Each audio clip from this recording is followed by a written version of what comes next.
நிறைய ஆண்டர்ப்ரனர்ஸ் என்ன நினச்சிட்டு இருக்காங்கன்னா பிஸ்னஸ் ஆரம்பிக்கிறதா இருந்தாலே உடனே ஜிஎஸ்டி எடுத்துடணும் அப்படின்னு. ஆனால் ஜிஎஸ்டின்றது எல்லா பிஸ்னஸ்க்கும் கம்பல்சரி கிடையாதுங்க. அப்போ யாரெல்லாம் கட்டாயம் ஜிஎஸ்டி எடுக்கணும் அப்படின்னு பார்த்தீங்கன்னா, முதல் விஷயம் உங்களுடைய டேர்ன் ஓவர். நீங்கள் ஒரு சர்வீஸ் ப்ரொவைடராக இருக்கீங்க அப்படின்ற பட்சத்தில் உங்களோட இயர்லி டேர்ன் ஓவர் அப்படின்றது 20 லட்ச ரூபாய் தாண்டுச்சு அப்படின்னா தான் நீங்கள் கட்டாயம் ஜிஎஸ்டி எடுக்கணும்.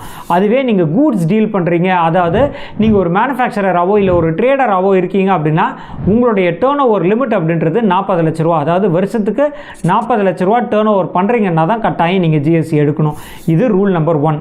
ரெண்டாவது ரூல் அப்படின்றது இன்டர் ஸ்டேட் ட்ரேட். அதாவது நீங்கள் ஒரு மாநிலத்திலேருந்து இன்னொரு மாநிலத்துக்கு உங்களுடைய சேவையோ இல்லை உங்களுடைய பொருட்களையோ அனுப்புகிறீங்க அப்படின்னா நீங்கள் ஜிஎஸ்டி கட்டாயம் எடுத்துருக்கணும். அதாவது நீங்கள் இப்போ தமிழ்நாட்டிலேருந்து பிஸ்னஸ் பண்ணுறீங்க, உங்களோட கூட்ஸை பக்கத்தில் இருக்க மாநிலமான கர்நாடகாவோ இல்லை கேரளாக்கோ ஆந்திராக்கோ அனுப்புகிறீங்க அப்படின்னா இதுதான் இன்டர் ஸ்டேட் ட்ரேட் அப்படின்வாங்க.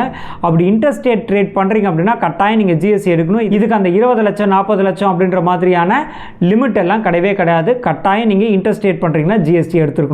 மூணாவது ரூல் இ-காமர்ஸ். அதாவது அமேசான், ஃப்ளிப்கார்ட் இந்த மாதிரியான இ-காமர்ஸ் மூலிமா நீங்கள் வந்து பிஸ்னஸ் பண்ணுறீங்க அப்படின்னா கட்டாயம் நீங்கள் ஜிஎஸ்டி எடுத்துருக்கணும். இந்த 3 ரூல் தான் கட்டாயங்க.